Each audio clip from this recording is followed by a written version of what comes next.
Welcome and welcome wherever you're watching from. My name is the Eagle himself, the Duke of Kakamega. Drofweneke is my name, alongside the one and only Miley the DJ Kelele. Miley the DJ, the mile taker. Nakwambia ile kiburi najijenga hapa na kuona sana wewe. Alafu leo umevaa black, unajua king ako around. Unajua king ako around. Represent una represent nani? Ona huyu hapa, ladies and gentlemen. And of course to my live audience, pia kelele yenu iko wapi? I think the most interesting thing is zile dancing styles za Gen Zs. Unaona vile wode wametupeleka mbio. Mimi wanatu mikono sikimove, asijui tunaenda hapa. I'm like, okay, I don't know what the hands are going, but let's just dance. Unaona sijui niko nafanya kazi mahini break dance, I want to tutulie. The only time dance is like it makes sense. No, to calm down. So you're like, calm down. Final is like, and of course, let's appreciate the two of them. Let's appreciate the two of them. That's some beautiful.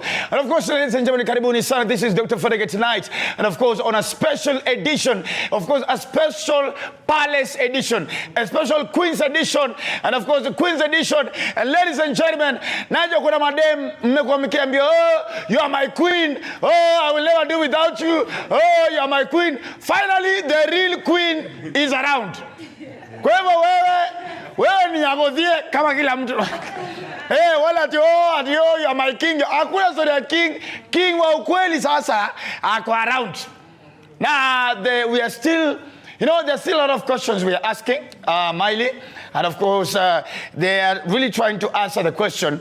But unajua, wakati king na queen walikuwa naingia State House, it's expected that of course is the president, then the deputy president, then of course the prime cabinet secretary, Musalia Mudavadi. But apparently it was the president then who? The prime CS Musalia Mudavadi. And hatujui ni kwa nini mbona Rigiji hakukua. But unajua wakati mwingine kama mzazi unaangaliana kwa watoto wako wote, ni nani wageni wakikuja unamtumanga mbali. Jazi unajua last time ukweli useme Miley, last time tulikuwa na wageni hapa, ilikuwa wakati wa inauguration, si ndio? Wakati Dr. William Samoei Ruto was being inaugurated as the president of Kenya. And our deputy president, who I love so much because he has the same character as me. He's as brutal as possible. So tulimpatia microphone, and of course we all know hakungoja wageni waende. Yes, kwanza alichukua ile speech official ya deputy president akasoma, alafu akaingia speech yake ya kweli. So I think it is a case of once bitten, twice shy. So anasemanga sasa mko exam unasema mtu unajibu kitu hujauliza unajua. Yes. So yeah, so I think as a country we played safe. That just in case. Unajua, this is what guys don't understand. Those who've done history. Now, Africans, especially the countries in history, the countries that are colonized by the British are called Anglophone countries, and they are part of the Commonwealth. Commonwealth is a congregation of countries that are colonized by the British. Now, every country in Africa that was colonized by the British, we still have a certain weird relationship between the two of us. Isn't it? So when we are like, it's a complicated relationship. I don't know, I want you, I don't want you, linitesa. Umekutana ule anko yako, mwenye alikutesa ukiwa mtoi, alafu sasa you make it anatoa mkoba best. Now that's Kenya and the UK. You get?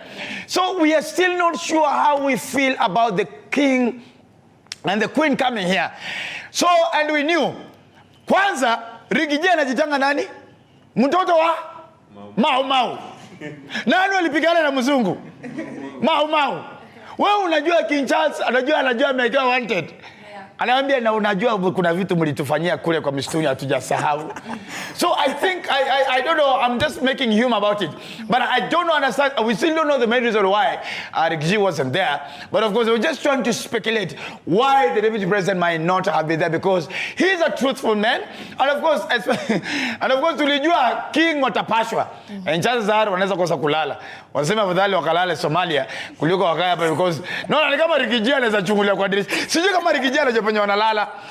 Unajua Rigiji kwa dirisha ya King Charles. Hatujasahau. And of course, King and the Nandi community as well. the Nandi community also made very clear demands. And they said, as the king and the queen are coming, they are also requesting that they should get the remains, or get to be told the remains of the freedom fighter during that time, pre-colonial time, Koitalel Arab Samoe. They also want to know kichwa yake na skulls ziko wapi. Sisi Waluya, clearly we know Waluya hatukufanya kitu yote sana kwa ajili ya kupigania uhuru. I mean, tuseme ukweli, Luyas we were okay. What the white man did, Miley, walihakikisha Waluya tuko na chakula ya kutosha na we were busy. We were distracted. And I think that is why Luya, we really didn't fight that much for independence of Kenya, because we were fed. Tulilala, tulikula, tukalala. By the time tunaamka, watu washamaliza kupigana, ni sijui Kakamega imeenda, sijui Malava ishachukuliwa, Busia imechukuliwa. So and Luyas, I mean, and it's okay. It's who we are, and you accepted who you are. Yeah, so we just want to know King Charles should tell us what patie manual ya kutengeneza kisiagi. Sababu hiyo hawakutuachia. Wote wetu vile walitengeneza hiyo kikitu kuze. Wewe maisi ya kama hindi kwa hiyo machine. Unajua lazima ikongwe na huku. Unajua mimi. Hapo inavalishwa, unajua yeye hamjui. Yeye ni genzi. Hiyo si gunia. Mimi najua. Inakonga jeans. Unaona jeans? Hiyo jeans inakatwanga hapa. Alafu inavalishwa kwa hiyo kitu. So lazima ufanye hivi pa. Kwa mtu anafunikanga hapa kidogo. Unagonga. Unakashikalia hivi. Unakatingiza na hivi. Unajua kuna kitu ujuangi? Najua ni makeup kumi imesaidia. Hapa ni kia motogo. Nimelelewa Kitale by the way. Wewe ni Kitale? Nimelelewa huko. Kitale? Mimi ni wa Nyeri but nimelelewa Kitale. Na kweli nakaa Nyeri bado ilikataa kutoka. Haijatoka bado. Bado imekaa strong. Ladies and gentlemen, this is Dr. Ferdinand, of course, to the king and the queen. Welcome to Kenya. And of course, so they have started their Africa tour, and they have started it right from Kenya. And remember, the history that the king has with Kenya is when the mom, which is the late Queen Elizabeth the second, when she was being given the news that she's going to become the queen, she was actually here on honeymoon in Nyeri, huko kwenye milimani. At that time, so king amekuja kuona penye madhake ali, you know, maybe huko ndo king alitengenezewa. We never know. Huko ndo so king amekuja kuona where it all went down. So atapeleka kwa mstuni. And of course, so welcome to Kenya. Let's see how this relationship will come out, because this is his official visit after officially becoming the king. All right? So welcome. Those are watching the show, the SMS number is right there on the screen. It's 0793, of course, 267 279. 0793 267 279. That is my WhatsApp number. We shall read in the comments later on as we continue. We have an amazing show lined up for you, ladies and gentlemen. Of course, I'll be hosting, of course. He is an industry legend, ladies and gentlemen. An amazing man. A man totally sold out to God and to the industry and to the generation of the DJs. And he has a lot of sons by there. Unajua yeye kama ametulia, lakini usijua wase wale anyamebeba nyuma yake. Alafu nilikuwa nasema juzi on Sunday kwa concert, kitu moja mpe na this brother of mine. Every word he speaks, hakuna siku taimis. You talk even. And then he's so genuine with his comments, but also very brutal. But brutality yake kutoka kama ujue, anakuambia Miley, na feel kama DJ yako ina struggle. So ladies and gentlemen, I said we was in the one and only DJ Krowbar alongside the wife Joy Krowbar as well. Wapi makofi yao later on. Yes. An amazing lady, of course, we shall be getting to just get to know their story together. But before that, ladies and gentlemen, let's get on to the next story of the day. Apparently, this is the last KCPE ever. Finally. Hakuna kuwa na kesi pingine. Imeisha. Sasa tunaanza kwanza, Miley, ulipata nini KCPE? Sasa unaweza sema umemake it. Sema wapi waje nakwambia wewe. Naweza kwa KCPE yako ni number plate ya watu huko nje. What did you get? What did you get on your KCPE? I don't want to shout. No, sema tu. I got to 55. To 55? Yes. Mbona mnapiga makofi? Well, and now what do you do? And now what do you do apart from DJ? I've done business management. Thank you very much. Yes. So, and it's important for us to tell him about your sijui lazima pate 400 sijui kwanza watu wa 400 si must sasa hivi watu wa 400 ndio wanarudi kufundisha yeye the same school walitoka. In fact ni sisi tunawaandika. Sisi ndio tunawaandika kazi. Mimi nilipata abiri. I'm not even embarrassed. I mean, I'm a lawyer, I'm successful, I have money. I don't even care. I got a 332. And ana sijalingi hata hiyo 332 ana sijalingi. Na kwanza nasema na imagine ule mtu alipata 425. Truth be told. I hope I watch. Juzi nimemtumia pesa mafuta. Juzi aliniambia ana pesa mafuta kutoka kwa nyumba. Nikamwambia bro, umetisha ngiri moja na umetisha ngiri mbili. Ndio kwa traffic ununue njugu na mhombero. So this is what we're saying. Of course so at times your past does not literally determine where you're going to be. Yeah. And some of these marks is just, and some of us is because, me I just know it's because I didn't have concentration. Me I'm always up and down. Yeah. So hata mwalimu kama hujamaliza in 10 minutes kenye unafundisha toka bana mimi nataka kuna drama bana, nataka kuna drama festival bana, wewe unaongea hapo unaongea vitu gani? So this is the last ever KCPE class in the history of education in Kenya. So from next year, we are officially adapting to the CBC model of education. All right? And of course, maybe we should just do a small TBT of some of the questions that we used to be asked now in KCPE. I remember during our time, we had something called GHC. And GHC used to have question number 1 to 7. And number question 1 to 7, first of all, you used to be given a map. Yeah. Yes. So map question number 1 was unapewa na kauzi. Unapewa kauzi. Kauzi ni kakumesha yako ka river. Unasikia this is a river Mudaiga. From the chief's camp. Explain the location of the hospital from the chief's camp.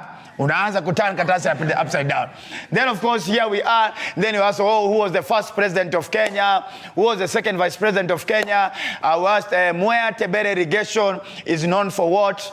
You know, and then there's the famous choice, none of the above, which some of us really went for it. It was really life-saving. Then a CRE, that was the last stupid question ever, which that question we used to answer. That is when we became liars. As a Christian. That question we had to lie. Miley was walking home.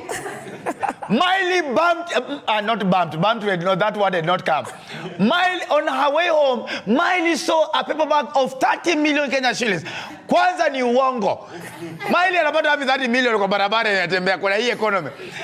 As a Christian. Lakini kwa hiyo economy maybe ungepata. Kwa question unajibu different. As a Christian, what do you think Miley should do? A, report to the nearest police station. B, take it to her parents. C, thank God for the blessing. D, none of the above. Your time, ungejibu, take it to the nearest. Sahi. Thank God for the blessing. 30 million. Premier kutoka kwa block. Even though mimi nipatie mtu 30 million. Hakuna kitu kama hiyo. So to all the memories of course of a KCPE. So we went on the streets and of course we had to get the comments of guys. We asked guys how much they got in the KCPE and as well we asked a few questions pertaining some of the examinations that we used to do. So this is what happened on the streets. This is Dr. Drofweneke tonight on the streets. Na leo tunauliza Wakenya maswali kadha wa kadha. Kama tunavyojua leo ndo siku ambayo KCPE imeisha. So we really want to know what Kenyans got in their KCPE, when it was and what they are doing at this particular time. So mambo nikaribie. Poa sana. Unaitwa nani? Mimi naitwa Wycliffe Otieno. Wycliffe, ulimaliza lini KCPE? KCPE nilimalizanga 2014. Ukapata marks ngapi? 380. 380 alafu 380. Nikaenda high school. After hapo nikamaliza nikaenda kampo. Ndo nimemaliza sasa hii niko job sasa. So sasa hii unafanya job gani? Mimi ni IT consultant, mwalimu sako. Naitwa Paul. Nilifanya KCC hii mwaka nyingine ilikuwa na niliweza kupita. Na kulingana inategemea na iliamidi yenye kenye umeishi kusoma na venye hata ukiletwa mtihani wako ufanye unakuja hata maswali yenye imeandikwa unajibu. So ulifanya last year? Nilifanya last year 2022. Yeah. Na sasa hivi unafanya nini? Sasa hivi hata maliza shule. Sasa hivi hata mimi mfanyaji wa biashara. Biashara gani haswa? Ya hoka. Oh, unafanya hawking. Hiyo ni poa sana. Na umesema ulipata marks ngapi? Nisema nilipata 400. 400 KCSE. Yeah. Unaitwa nani? Naitwa Franklin. Okay, Frank, ulimaliza lini KCPE? 2013. 2013 ukapata marks ngapi? 320. Okay, nice. Na sasa, what are you doing with your life?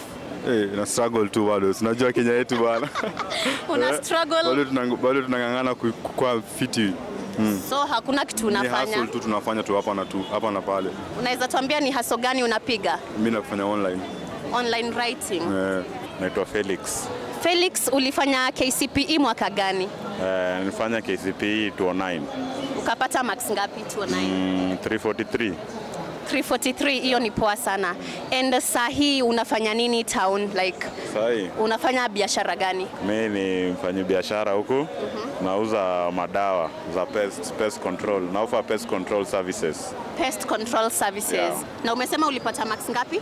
343. 343. Yeah. Okay, na biashara inakupeleka vizuri? Yeah, inanipeleka vizuri. I think it's the way to go. So hiyo ni dawa ya mende, panya? Yeah, anything, pest, cockroaches, mosquitoes, bedbugs, houseflies, mites, fleas, experts. Okay, so asante sana. We really appreciate you. And now, ladies and gentlemen, without further ado, I don't want to talk too much. I want us to get straight into the interview. Please put your hands together as I invite a brother and a sister, an amazing couple that I love and respect so much. Ladies and gentlemen, just to get to know their story, let's appreciate Mr. and Mrs. Krowbar.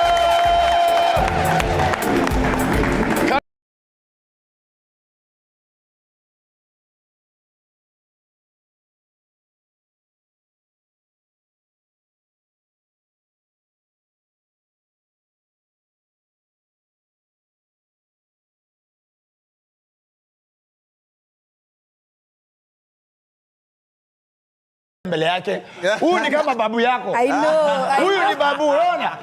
And Joy, I don't know what you do. Krowbar doesn't seem to get old. Really? Bro, how many years have we known each other? All this man, since our early 20s, man. And you've never grown. You never look younger. You're older. Siri ni nini? Joy, unajua kuna wanawake wanawatch kwenye na wajui. Maybe unampaka supu ya cucumber kwa uso atujui. Maybe unamixia spinach. What is the secret? Wow.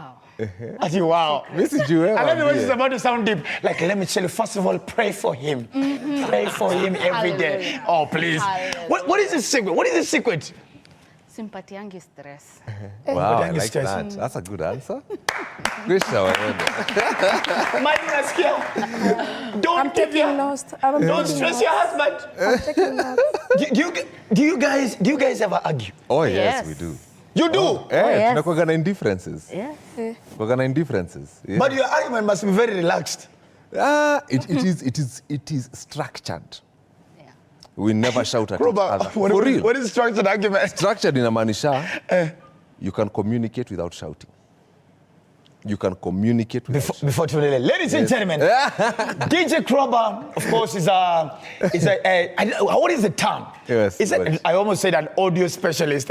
Audio engineer. He's an audio engineer, a top DJ, of course. You would say the first edition of Pilsner Mfalme. Yes, sir. And of course, before we continue, guys, just these are one of the best moments of Krowbar, of course, when he was at K10 back at that time. Just play for me that clip. Father, in Jesus' name, we come before you this morning. We put this show into your hands. We carry to the blood of Jesus. We will have a great time celebrating what you did on the cross for us. Make us a blessing unto the country, and the country a blessing unto us. In Jesus' name, we pray and believe. Amen. Nice. How long you married? I was newly married there. I would put it about anything between 2 to 4 years. 2 to 4 years? Yeah. That was almost like 9 years ago, isn't it? Yes. Where did you guys meet? We met in church. We met in church when I was 19. Yeah. She was also 19. We were both volunteers. I was in the sound team. She was in the work team, like guys who arrange seats. Corporates. Yes. Au kusikia unajua madam corporate uko na kamarenga. Oh my God, where fix my frequencies to please? Where deal na my mixers? Yes. Who approached the other one? Who approached the first one? It was me. I saw the girl, she was wiping her seats. She was wiping seats just, we were in the bleachers at City Stadium. So you know how City Stadium has bleachers going up? Yes, so yes. Up there, just close to the mixer. And then down there at the second last or third bleachers, she was wiping seats for where the leadership of the church sits. So I noticed the girl, and then I asked my boy, who's that girl over there? Then she said, oh, that girl, you go introduce yourself. I don't like being dared. Walked all the way down, went hi to saw the girl, and then I said hi to her. I said, hey, nimekuona nikiwa pale June. Kasema nikam introduce me to Karosh. Unaitwa? By then her nickname was Missy. So then it was Missy. Yes. I like the way Joyce is like, oh, actually, babe, you remember that day? Were you quick to say yes? No. Nah. No, there was nothing. Nah. No, Anna. Excuse me, muna reply DM haraka sana. Hakuna chase. How many times did he request you till you now gave in? We met when we were 19. Yes. We started dating when we were 23. Yes. 23? Yes. So all this time, I mean... No. At first we were friends. Let me give you context here, Drofweneke. We were just friends. But at 23, this girl kept me for a year. With an answer? Nilianza kumpasu early 2008, alitikia February 09. Okay. Yes. Wow. Bro, hardship allows to do. Bro, ulijikaza. Nini ulikuwa unafikiria hii time? Joy, you literally knew. Very good question. You're smart enough to know this guy has intentions. Tell the Joy, people out there. What were you what was on your mind? Yes. Brother to sister? Okay. Yes. My background, I do not come from a very stable marriage. So I wanted to be sure, is this it? Because I didn't want to get into something, then after a while, you are out of it. True that. Number two, I was in church leadership. I'm leading people. So you can't lead people, then you keep going like this. You need to be sure. It has to be straightforward. If you're going to be in anything, it has to be serious once it comes out. I needed to sort God na nijue. Ni huyu. So pia wewe uliomba? Oh yes. Aliomba sana. I did. Yeah. I did. Hey guys, pray. Pray yenye mkuja hapa tunajana nele metone dempo let's get.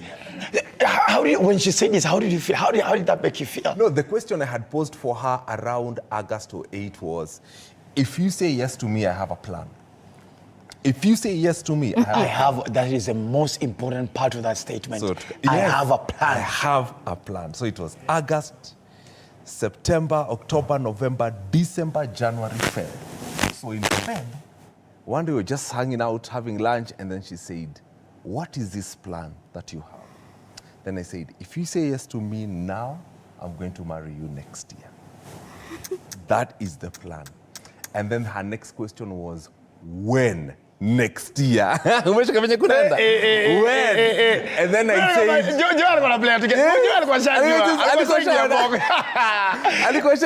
Oh my goodness. Then nikasema April next year. Akasema April is too soon. Then nikamuuliza, when do you want it? Akasema August. And I'm telling you, from that day, any other meeting we had, tulikuwa tunapanganga tu. Towards August. Ilikuwa tu nikupanga tu harusi. Well, the wedding will happen first week of September 3rd. Which is almost more like. Yeah, which is the yes. My goodness, let's appreciate ladies and gentlemen. Beautiful.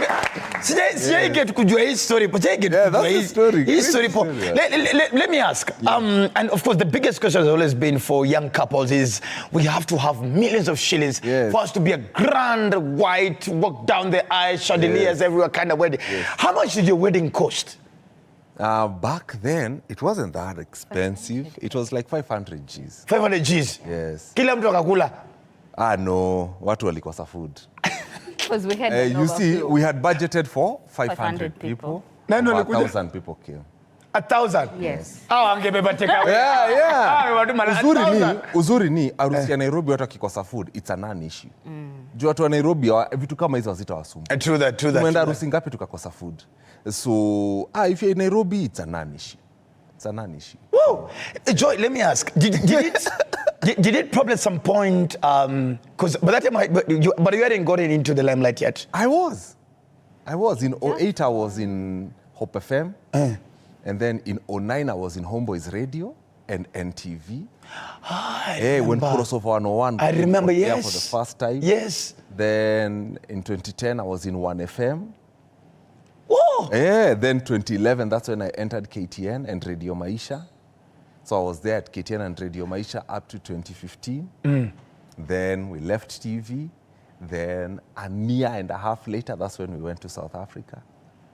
Let me ask, before we get to SA, yes. Let's talk about, because you, for the many years that I've known you, yes, man, bro, you don't joke with Christ.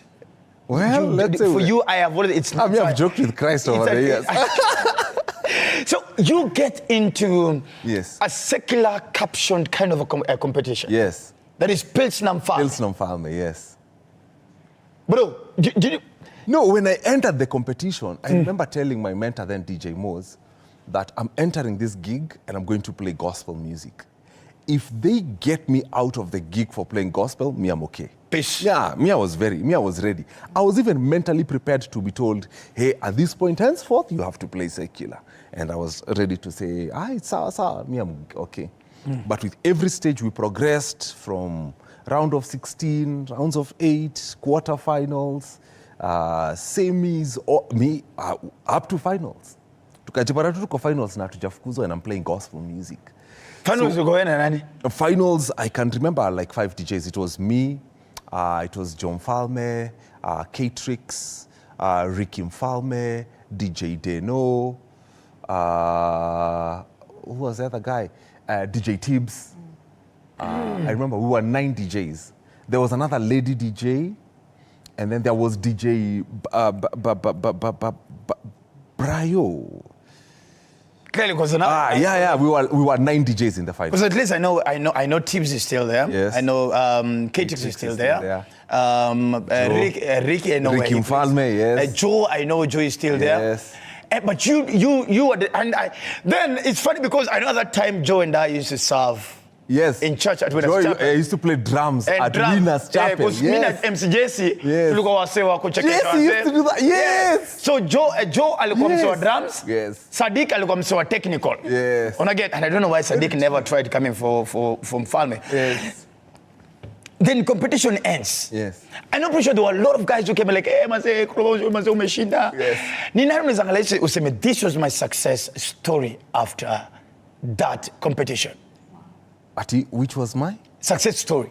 My success story of out of the Mfalme competition. I was standing up for God. Standing up for God is hard.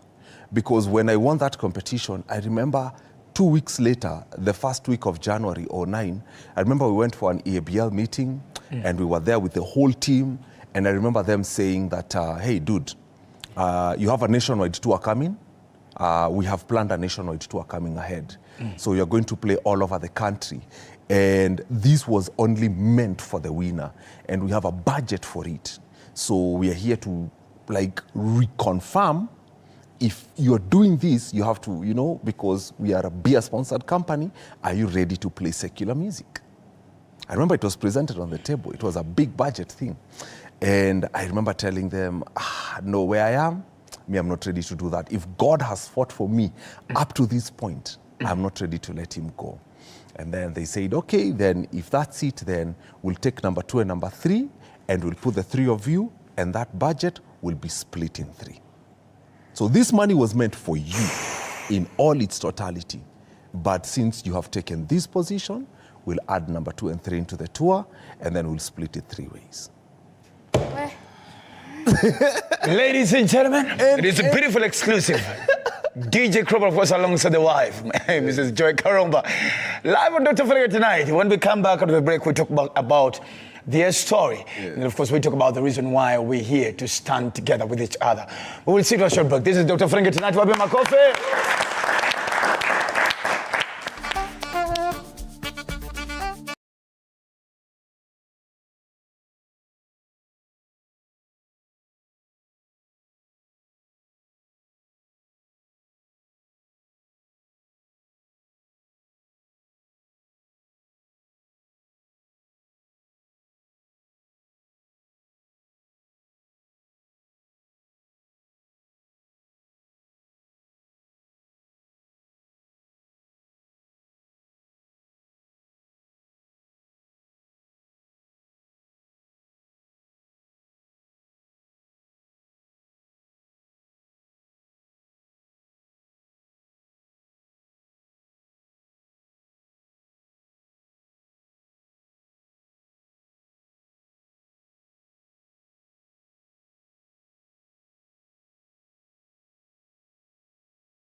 And of course, have a beautiful exclusive, of course, with the Karombas. Safari.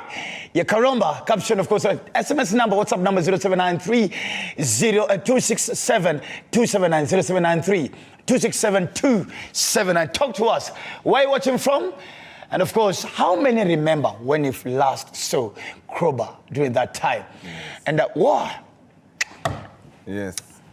You're telling me behind the camera that you've walked away from all this time. Yes. Are you consulting Joy about it? Joy knew my position. At that point, we were not married. We were just dating. We were just, because we got married in 2010, that is 2009.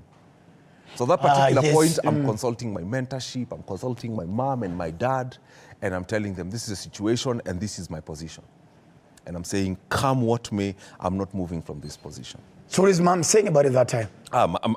My mom, there was nothing there to talk about. She was like, yeah, as long as you're standing for God, we are on. Go all the way. Yes. Joy, did you feel like? No. Yeah. You like it's okay? Yeah. I didn't have any issue with it. Hey. Unaandika kitabu lini?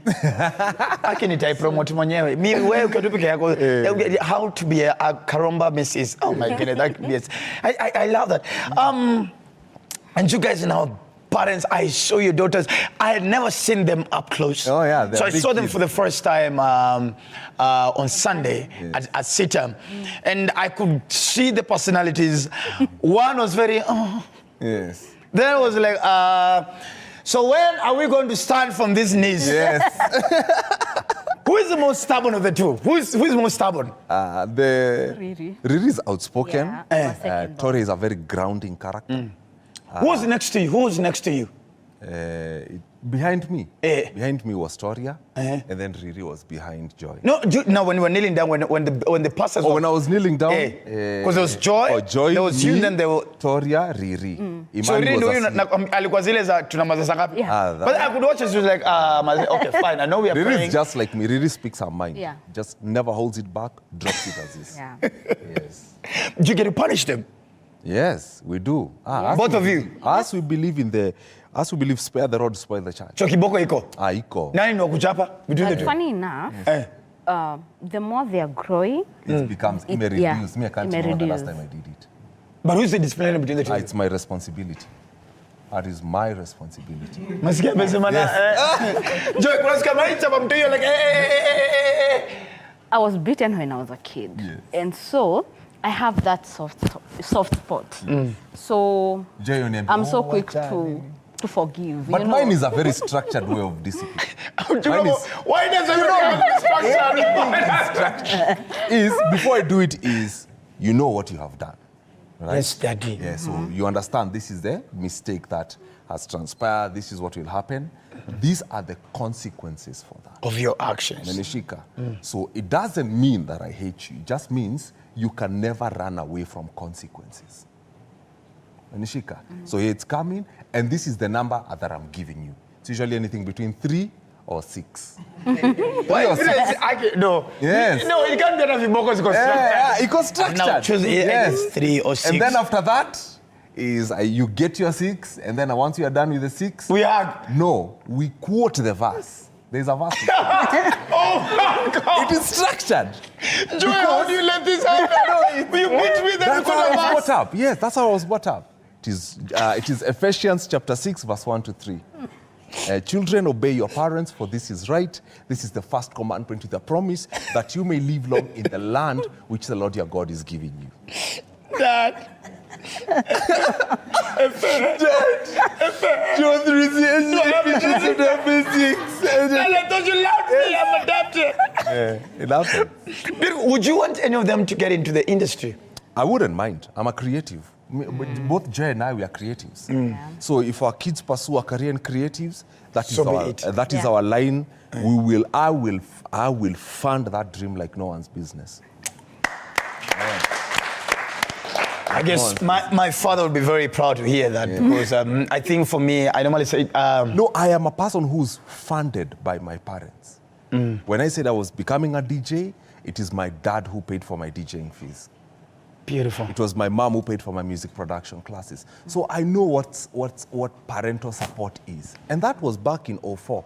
When I and it was not very popular supporting your child getting into creative. It wasn't. It was very absurd for them to do what. Because I know when I quit law to pursue comedy. Yes. It was literally a joke. Yeah. My parents were like, "You're a firstborn." Yes. I mean, if your siblings want to do that nonsense, it's fine. But I expect you to wake up in the morning and sit in an office with a suit. Yes. So I want you to do a serious career. Yes. So I told Dad, me, this comedy is calling me. He was like, so he didn't reply. So it's my mom who replied the SMS and told me, son, if I'm you, please don't come home for around 6 months. Yes. At that time, I live in Umo. Yes. My parents live in Kiserian. And to be told, knowing my dad to be a black belt holder, yes. I was like, nah, there's no way. But funniest thing is that later on, when he realized the seriousness, yes. I think until today, my parents are still one of the most. To my dad, there's bring Kevin Hart, yes. David Chappelle, Trevor Noah, and put them on the same stage.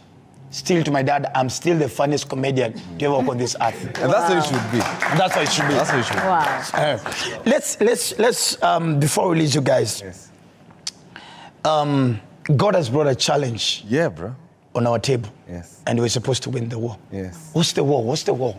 What's the war? What are we fighting? So the challenge is this girl sometime in early 2022, she was diagnosed with kidney failure.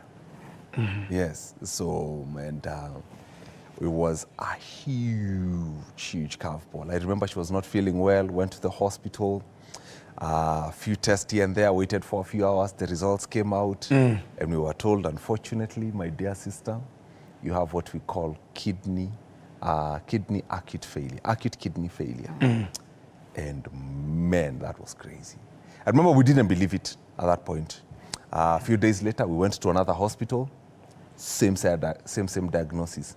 A few days later, another hospital. Because you cannot believe what you're hearing. Yeah. It was when we went to the fourth hospital, that's when, we didn't even believe it that one, but we were just accepting to be treated. And you know the way you can accept, they referred us to the hospital where we were sent first. Yes. And therefore, for you to get an accurate, if you're not trusting us. You were just accepting for the sake of being treated, but we were not accepting it. Yes. You know, at times, religion can do a good one on you. True. That is what I was supposed to head to. Actually. There you go. So we were there. We were completely, struggling with this. And just shifting our minds from, yes, we are believers, but accepting treatment as we continue believing. Because there are believers out there who will not accept treatment and will die. Not accepting. Faithing for healing. Not accepting the fact that God can use doctors for your miracle. That's deep. Yes. That's deep. Yeah, God can use doctors for your miracle. Yeah. So how do they Akinatori, do they know it? They know that they're of clear. They completely understand the situation. They understand what kidney failure is. They understand that their mother needs dialysis. They understand their mother goes for dialysis. They understand there's a transplant ahead. They understand who is donating for the transplant. They understand when it's due. They're not in the dark. It's not good to put kids in the dark because you'll give them wounds when they grow up. Exactly. When they grow up, they'll say, hey, madhe alikuwa anapitia hizi vitu na huku tusho. Manze na huku tusho. Unaniget? So we are very keen on that. Joy, what is the most beautiful thing about this journey for you? Oh, good question, by the way. Wow. God faithfulness of Weneke. When you're going through this journey, there's a lot of uncertainty. Since when I began to date, I have lost almost 10 people. We were doing with them dialysis. We were going for dialysis together. Session after session, session after session. Yes, you come on Monday, you're like, why so and so? They are gone. So being here, it's just a miracle by itself. Number two, I'm a different person. Wow. This journey has done a good one on me. Wow. I love that. I love that. I can be able to trust God even when I'm in the storm. You see, when there's a tornado, the calmest place is in the center of it. Let me tell you, I do remember I'm going for dialysis when it's the day of dialysis. The rest of the day, I'm able to do what I love. Do normally, yes.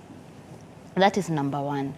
The other thing, being there to see my kids, my family, it's a gift. It's like you're being given another chance in life. Oh. So right now, you can't blow it. You can't. You can't. You're ready to live. I love the sound of it. I love the sound of that. Yeah. How much are we looking for, and where are we so far? Well, we're going for 6 mic for Joy's transplant. We're just about 5.6, 5.7 there. We're just about to close it. Really? Maybe show yako ndo itaifunga. Makofi. Yes. At least I can say as a brother, yes. I said, you know what? These are 2 people I love and respect. Thank you, G. Me, I did my contribution on Sunday, yes. But I said myself again, I am not a brother. Yes. If I can control this much of an audience, yes. Then we can come together, because the amount of influence you have built over the years, yeah. And the lives that you have touched, yes. Over the years, it's crazy. It's very humble. What yes. more can we do? What more can we do? So so Lynette, just put the poster right there on the screen, yes. Which has, of course, the payment number, of course, and the payment details. Let's get guys. We need to close that gap. It's around 350,000. We need to close that gap, get it to 6 million, and of course, now we are here, but we're gonna be here again, celebrating the miracle. Manzo, we say amen. Right? We say amen. So next time we're here yes. saying, you know what? See what God has done. See what God has done. Isn't it? But man, and thanks please, for having us over. You're fam. You guys, you know that for sure. Awesome. You know that for sure. The only thing that unasema ni tunangoja kwa bro. So you're behind the scenes. You are behind a few projects. You are behind Click Bang. Yes, sir. You are the one doing the whole audio engineering for it. Which other projects? Because I really think SA might have been a good idea for you, because I love, man. Because I follow you. We've been following each other on social media all this time. I love the Krowbar that came back. Yes. I'm a different guy. He came not, hey, I want likes. Yes. He came like, you know what? So bring those projects. I'm going to sort you out. And then you kept on posting, and you put even the audios, how you balance. Yes. I'm like, this guy, now this is the Krowbar. This is the Krowbar, when Krowbar speaks, yes. Now this looks like the Krowbar that speaks. So what other projects are they coming up, bro?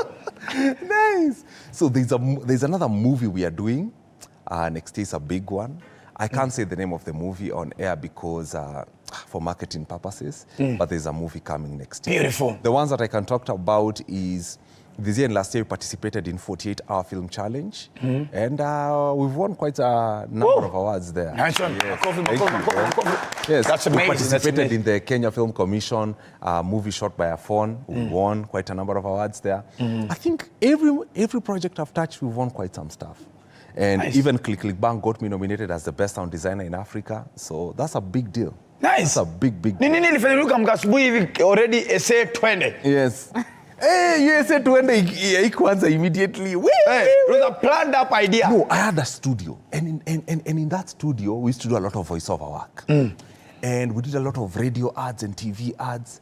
So what would happen is, I would mix those ads, and then I would open a YouTube ad that is similar, play that ad, listen to my ad, and go like, kwa nini ad yangu sound kama hii? Kwa nini ad yangu sound? Dedication to your passion. Dedication to your passion, yes. And so Joy noticed that hunger. Na kanimwambia, ebu come. And then I would play my ad. And then I would play the YouTube ad. Mwambia, unasikia difference? And I said, ninaisikia. I don't know what I'm supposed to do to make this one. But there's got to be something like to be done. And then kanimwambia, ushafikiria kurudi shule? I'm like, sasa kurudi shule. Class. Kana mize inarudi January lakini nimechoka. Kurudi shule tena. You know, na akapush your dream. Long story short, manze, a year and a half later, tukajipata sisi au manze tumeenda SA kusoma. Woo! Yeah, manze. So that's how tulijipata SA. Guys, I think one of the things, Miley, I'm learning from this interview is, because there are a lot of things that Krowbar you're saying, and all of them, at some point you just end up mentioning how Joy was part of it. Joy was part of it. Yeah, we bounce off ideas. And I think it's important that this generation should learn, when you marry well. Yes. Very true. Don't just marry. Very true. Marry well. Very true. I do a men's show on our radio wing. I've watched that show. And I keep on, I tell men, not every woman is a wife. Very true. And there are times you might marry a woman thinking she's a wife, but she was just to be a woman and that's it. Yes. But then they are wives. Yes. And a wife has to be with you to the vision bearer. Yes, a vision bearer. Yes. But then again, for men, you have to speak your vision because women are birthers. Yes. They are multiple. So you have to speak your vision for her to have something. Yes. To multiply. Yes. And that is what you've done. Yes. What do you love about this guy most? Karosh has the most genuine heart. That one I know.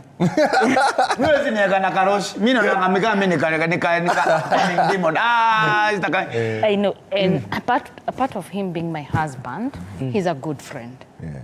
We are friends. Wow. Yeah. Lakini nini ukubo? There must be something you ukubo. Siwezi kosa. Brutality. Brutal truth.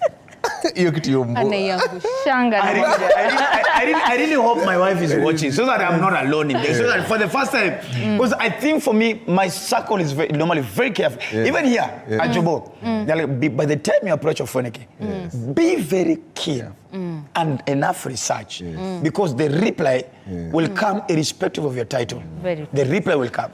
You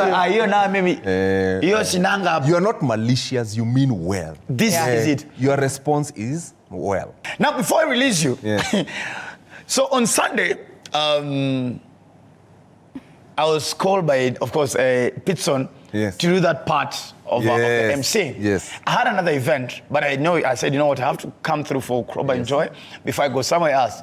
So the MC, there's a young man who was called to hype. Yes. So I realized at some point the guy disappeared on stage. And later on I was told behind the scenes he went complaining that my speed was too much for him and I'm not giving him time to. So I told Timeless and I told Didi, go tell the young man. I think something I spoke about in my show yesterday and I hope the young man here will get. When you get close to the king, don't compete with the king. Learn the ways of the king.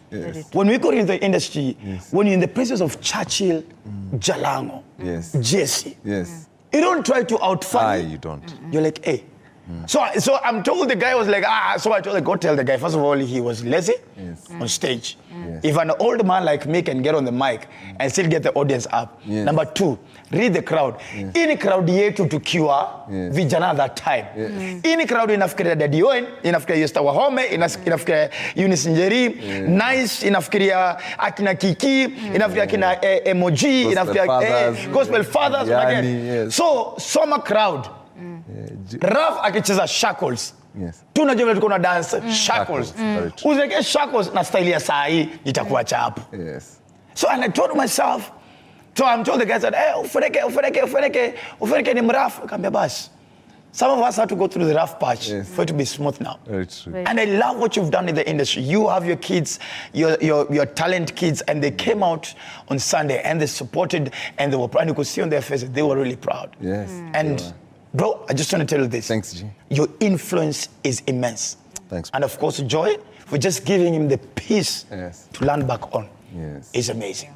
Awesome. God bless you. Thanks. We're together in this. Awesome. We'll Thanks, be back man. and celebrate the testimony. We will. Makofi, Joy and Krowbar, ladies and gentlemen. So I'm going to release you guys. Asanteni sana ma'am. God bless you so much. We're standing together in prayers as well. My G. Man to man. Awesome. We are together. We're together. Imekatalia hapo. Oh, asante. Makofi, ladies and gentlemen. All right. All right.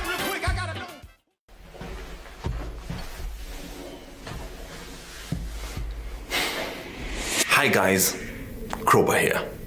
This is my wife. Her name is Wanjiro. My wife was diagnosed with kidney failure 2 years ago. It's been a crazy journey. But now, there's light at the end of the tunnel. Heroes don't come dressed in capes. Heroes look like this. This is Mercy, the hero in this story.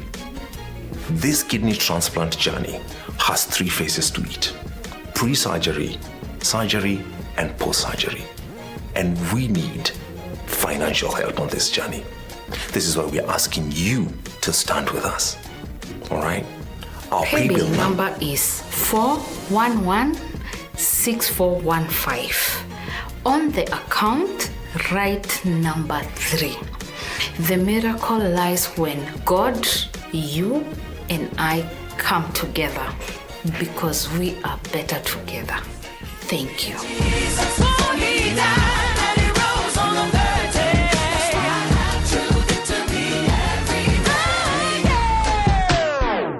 And of course, welcome my coffee! Welcome back, ladies and gentlemen. This is Dr. Drofweneke tonight. My name is the Eagle himself, the Duke of Kakamega. Dr. Drofweneke is man alongside Miley the DJ. And of course, tulia, calm down. Calm down. Leo hata ufanye nini, ujue kuna the real queen in town. Sawa. So whoever thinks you're a queen yourself, go there next week. Ndo mrudisha title zenyu za queen. Sahi queen wa kweli ako around, lakini hata queen mmoja. Anyway, so ladies and gentlemen, thank you so much. Of course, that was a beautiful story, of course, of Joy, and of course, Krowbar live on the show tonight, and exclusive. Of course, without wasting too much time, ladies and gentlemen, she is a single mom, raised by a single mom. She was a teacher, went into music, and tonight we're having a beautiful exclusive of her live on the show. Ladies and gentlemen, today I'm sorry, but I'm not really sorry. Today we are going a little bit deep. A little bit inspiration, a little bit Not really. We want to see the beautiful stories behind the successes of people. And that's what we're doing tonight, isn't it? So ladies and gentlemen, put your hands together as I invite on the show, the one and only, one of the fastest rising songstresses in the country, ladies and gentlemen, Shirona the Lioness. Wapi makofi! Makofi. Hey! Hello, how are you? Hello, I'm good. How are you? I'm fine, thank Karibu you. sana. Makofi yake, ladies and gentlemen. Thank you. Welcome to the show. Thank you so much, Drofweneke. I'm a big fan. Oh, you are. Where, Shirona? Me, I'm married. I'm married. Where, Tony Dread about my Genie? Where? Me, I'm shy. Where, Kaudos? How are you? I'm fine, thank you. How is the music industry treating you? It's doing good. We are just being resilient. We are working hard. You know, just being a strong woman and a lioness. Where?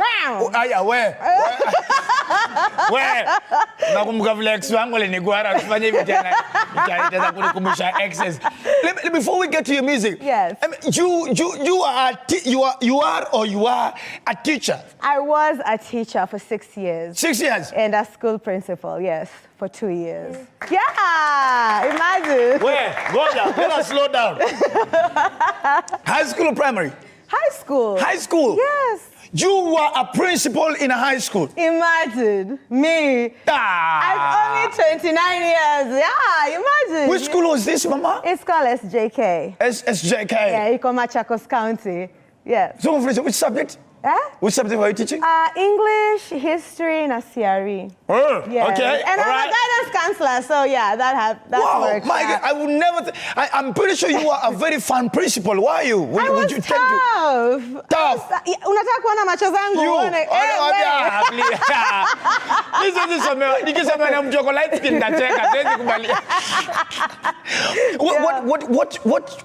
What prompted you to change passion? Music has always been my passion, but I had to put it aside because I started when I was 20. So I had to put it aside for other personal reasons. And yeah, when I was 29 years, that's when I said, hey, I'm done with teaching. Sasa wacha nirudi tena kwa muziki. But you know, things had changed. Hey, where?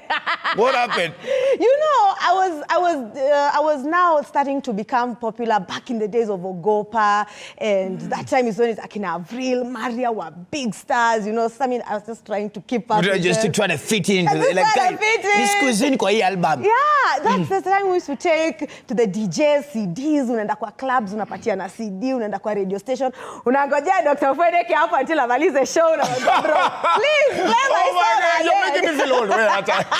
Very young guys. Yeah. It was back in the day, but of course, since I came back and things had changed, social media was there, everything was just crazy, and I was like, what? Where to start? Studio ni pesa ngapi? You know, we used to pay videos like 20,000. No, back in the day. No, so yes, but now. Unaambiwa utoe 300 unasema. Kwani tunajenga nyumba. Anakwambia scene ni moja tu. Imagine. Within the 9 years I was away from the music industry, things had evolved, things have changed. Lakini mimi ni nani? Simba li keep up. But I love my folks. Now let me ask this. Most of the time they say an apple doesn't fall too far away from the tree. Yeah. You've been raised by a single mom. Yes. Is this mom as well? Is this how your mom is as well? I got the personality from her. She's right here. Hi, Mom. She's somewhere in there. Mom, she's behind the Hey, Mama.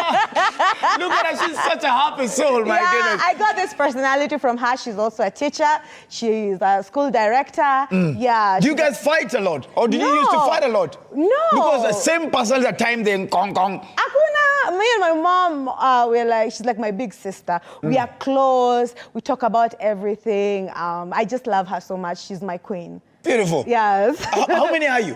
We siblings? are 3. I have a big brother, and then there's me, and then I have a small sister called Lyra, but she's in the States. We are alituacha. Alisema hii maneno yenu ni Mungu. Wewe hujajaribu kutoka nje? I've been to Europe tour, club tour last year, and I still am planning to go back.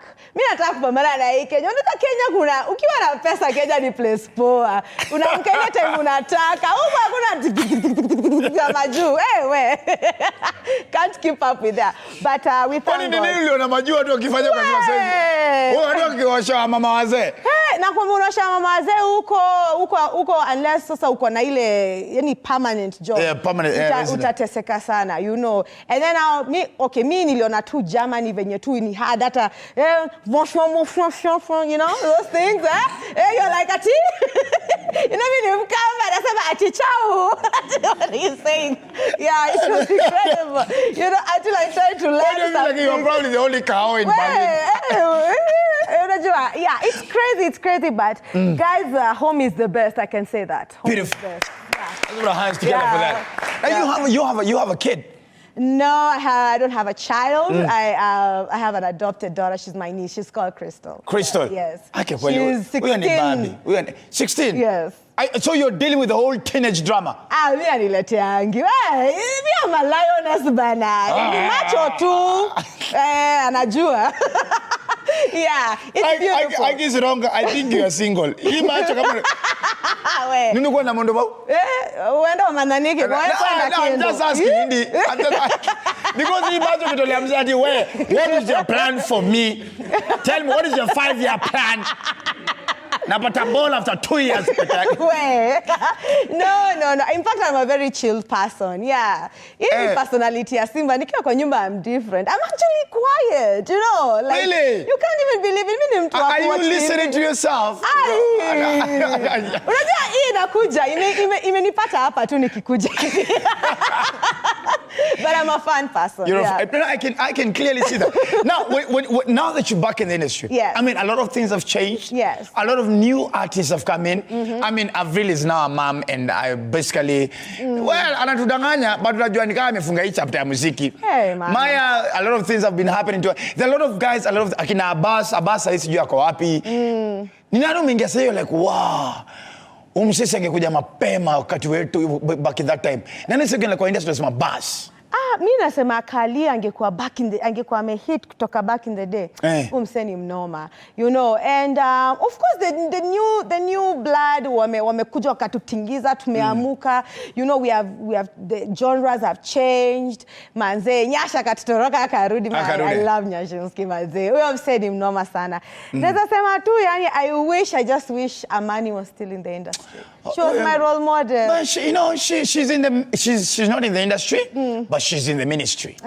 Say and preach. Say Amani is actually one of the pastors at Sitam. I think Sitam Karen. Yeah. Yes. Unaona, imagine. Hey.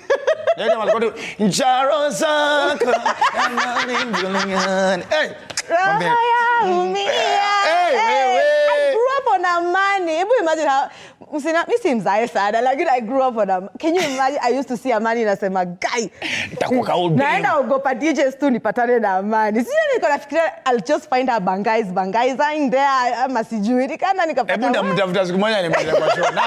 Now more reason why she look for Amani. But I know guys have really, while you are away, guys have really shaken the industry. Now we have Steve Simple Boy, we have KRG. You know, those are our top artists. Imagine.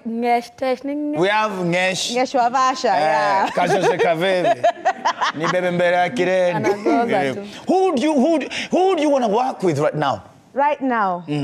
Sai, Major, Nyashinsky. I feel like KRG, our personalities can merge in the music because I do Afro dance. Imagine sasa, personality yenyu na skin color. Imagine! You're my light skin. I've never really seen him well, but... Ni light skin, boys wangu. Tufanye kitu pamoja hivi. You know, I would love that. Afro dance hall that's your kind of genre. That's my genre, and I would love to work with a lot of people, man, who can merge with me vizuri. And also I'd love to work with more female artists, manze, kwenye mejificha, mutoke, mukuje back. Like, yes. Let me ask, 100,000 shillings ticket, who would that be that one artist you'd pay for that concert? 100. Hey, your ticket is 100,000. 100,000. Mtu mmoja, see at the corporate. Who will be that one artist you're like, wow, that performance I have to attend? Yam Kenya. No, even just generally, even international. International. I'd pay. International is Alipa Shakira. Shakira. I just want to see if that waist is real. Because honestly, Shakira, you know, there'll never be another one like that. Never. You know, Shakira is a universal artist. I can't even say she's international. Her songs are timeless. Sayata Ofweneke wekewe Shakira, never you dance like this. Shakira. Yeah, nilikuwa kwa hiyo video. Wapi? Nilikuwa nimeshikilia kamera. Yeah. Ladies and gentlemen, we are having such an amazing, energetic interview because with the one and only, one of the fastest rising artists right now in the country, Shirona the Lioness. Oh my God. We'll be back at the shop break. This is Drofweneke tonight. What my coffee?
Welcome back, ladies and gentlemen. Dr. Fere tonight, Kenya's #1 comedy talk show, of course. Thank you so much to Joy. And of course, Karoma, of course, we got to know the Safari Karoma beautiful story. And of course, once again, remember to go on your phone, get on your pay bill, help. Let's get that gap of 350,000 done to support Krowbar and Joy, DJ Krowbar's wife, of course, as she goes for kidney dialysis and, of course, a kidney transplant as well. But now, ladies and gentlemen, it's unfortunate we're almost heading towards the end of the show, but this was such an energetic end. Ladies and gentlemen, once again, Shirona, aka the Lioness. What projects are we on to right now? Right now, I have a new song called Balance. It's out. Basically, it's about body positivity. That's what I do. Me, I like encouraging women. Wajipende, watu wajipende. Yeah. Like explain my body positivity. Me, I'm a big girl. You see? Yeah, me, I'm not small. Yeah, Apple. Then, of course, I've gone through body shaming once in a while, apa kule. And I decided now it's time for me to shut up the people who tell me that. And nikawagonga na balance, nikasema najipenda. I'm a big girl. I'm proud of it. I love it. Let me I love the way you're so excited about it. Nani huyu alianza hii kunini paka ikafika pole kwa wacha nitoe ngoma. And it was even so sad, ilikuwa ni dem tu alicomment akasema, "Hey, unakuanga msupu lakini hiyo tumbo punguza." Nikasema, "Huyu ni nani?" Nikaenda kwa profile yake nikapata ameni-block. Nikasema, "Wewe." Alini-block, aliongea hivyo kwa my Facebook fan page na akasema, "Hey, hiyo tumbo yako unafaa upunguze." Nikasema, "Guy." No, I was like, what's this? And you know, that's when I nika Google body shaming, all those things started coming, and nikasema, wacha tu niimbe kitu about this. And that's when I did Balance. So you went ahead in the studio, got a song? Yes. Yeah, and I'm so proud, you know, for you know how I am. I'm a big girl. I love it. I move venye mwili yangu inataka. Siwezi change, siwezi punguza. Mtu asikwambie vile utavaa. Wewe. Hey, dude, I'm 34 bana. Oh, what are you trying to say, bana? Yo, we tumeshakula chumvi tuko. You know, honestly. You're making me feel old. Oh my God. Yeah, what you are proud. So on a typical date night with a guy, yes. How would you dress? How would Shirona dress? How would you dress? On a date ni nje ama ndani ya nyumba? Okay, fine. Yeah. Okay. Tuanze na nje alafu kuja na ndani. Nje, I'm a dress person. Leo ni nini nimevaa hivi. I'm a girly girl. I love dresses. You're a Barbie. Yeah, I'm a Barbie. I love wigs. Napenda kuonesha vitu zingine hapa sitasema. You know, I love looking good. Napenda kuvaa rings. You know, I'll probably go there with my lashes. Sitavaa madigaga. Napenda kupima. Unajua? Yeah, so you're going through the window. Yeah, I'm just checking you there. Yeah. Are you expensive on a date? No, because I'm not much of a drinker. Mi ukinibaya tu Indian food, I'm good. Indian food? Indian food. Wait. Kutoka Ukambani? Yes, Ukambani. I love Indian food. Indian food is the best. What in the Hare Krishna is this? I love spicy food. Na kadai chicken. That's my thing. Sasa si bado mimi kula mokimo, you know, all these things. Yeah, lakini sasa kuzango tro mudhokoi. Na ndoma na mudhokoi. Yeah, but sasa you're trying to impress me. Sasa utaenda kunibaya mudhokoi uniimpress. Sasa ukishasema wewe ni mudhokoi. Sasa mudhokoi kana ndi tuiva ni era hata kikomba tununue mahindi na hiyo mahindi yetu ya mudhokoi. Na tunagonga and the date is actually hakuna haja kwenda nje.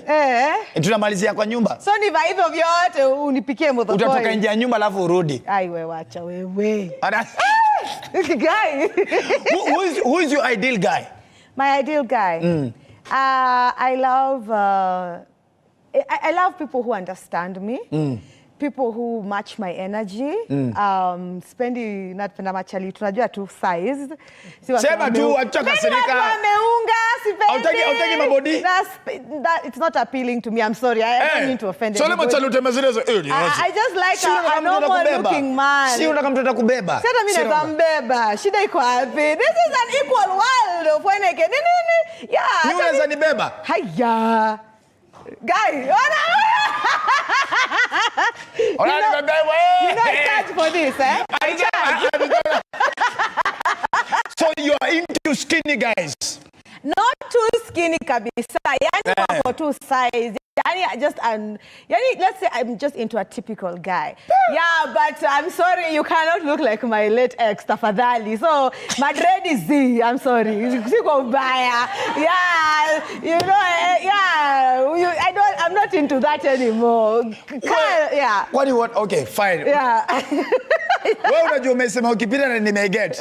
Your late ex. Yes, my late ex. Yes. Alikuwa na Madrid anakaa msemse hapa hivi na mcheki kwa audience. Una form spendi. Yeah. That was the young me. The 34-year-old nataka mwanaume. Unajua bro yangu ni kipara. Sasa hapo unani-contradict mtu wangu. Alikuwa na nywele manze. But you sound like you've healed even after him passing away. I have. I'm very okay. There was a journey to eat? 4 years worth of, yeah. That was a lot. It was a lot. I would not wish that on my worst enemy. But I thank God. Prayers, my mom, my friends, my talk show, my music, combined. It was a healing process for you. Yes. I mean, 9 years with somebody, that's a long time. 9 years? Yeah. Anyway. Yeah, but it's all good. And I also do grief counseling because I'd like people to educate people kidogo on how to go through the steps of grief and all that stuff. I do guidance and counseling too, just like my mom. Yeah, but mi utaka watu wachukue example na mimi kuolewa mkiwa huko sijui 2021 wewe. So mtu waolewa, hebu ambia wasichana Maili anasikiza. What is the right age for a lady to get married? Once you've established yourself financially, that is the right time to get married. Yes. Okay. Once unajua ukikimbililia maneno limited. Mimi nilikimbililia Drofweneke. And I always say, even I tell my young friends, take me as an example. Ukikimbililia marriage at a very young age, you don't even know who you are in the first place. So how can you be something to somebody else? So yes, discover yourself, learn who you are. Learn everything about yourself before you take that baggage to someone else. Somebody else. Yeah.